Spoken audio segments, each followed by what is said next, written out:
Taasisi ya kuzuia na kupambana na rushwa TAKUKURU mkoa wa Mwanza imefanikiwa kudhibiti zaidi ya milioni 85 zilizokuwa zimechelewa malipo ya fedha ya kujikimu kwa walimu 77 wa shule za sekondari katika halmashauri ya jiji la Mwanza.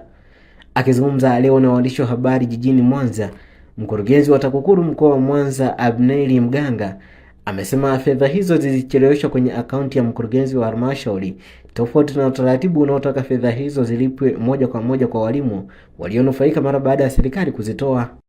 Katika kipindi cha mwezi Oktoba mpaka Disemba ambapo taarifa hii itajikita, TAKUKURU mkoa wa Mwanza imefanikiwa kudhibiti fedha kiasi cha shilingi milioni 85, fedha ambazo zilikuwa ni malipo ya walimu wapya.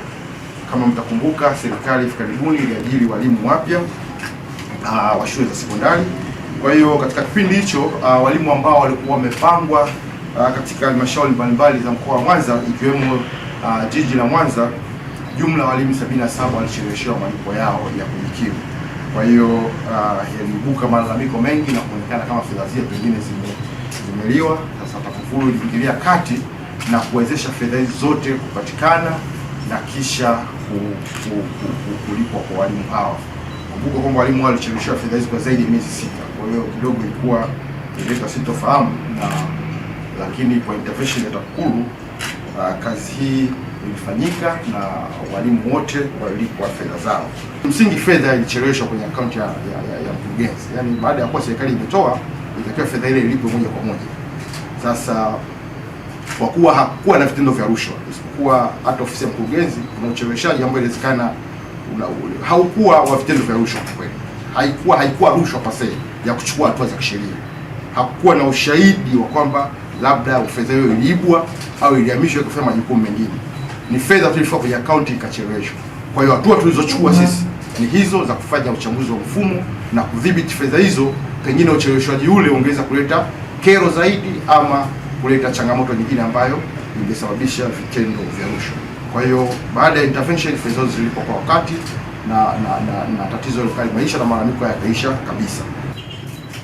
Sehemu ya uchunguzi na mashtaka ambayo ni jukumu lingine kubwa la TAKUKURU, tumekuwa tukipokea malalamiko mbalimbali ya vitendo vya rushwa, na tukipokea malalamiko hayo tumekuwa tunafanya uchunguzi wa kina na kudhibitisha tuhuma mbalimbali na kuzitolea maelekezo, aidha kuzipeleka mahakamani kupitia ofisi ya mwendesha mashtaka wa serikali, lakini pia tumekuwa tukishauri mamlaka mbalimbali ambazo pengine ni vitendo tumepokea malalamiko ambayo hahusiana na vitendo vya rushwa.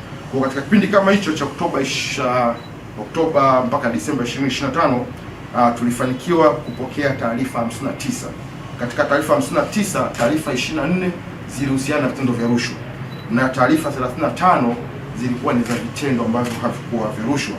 Na katika kipindi hicho tulifanikiwa kushinda kesi 2 ambazo zilikuwa mahakamani.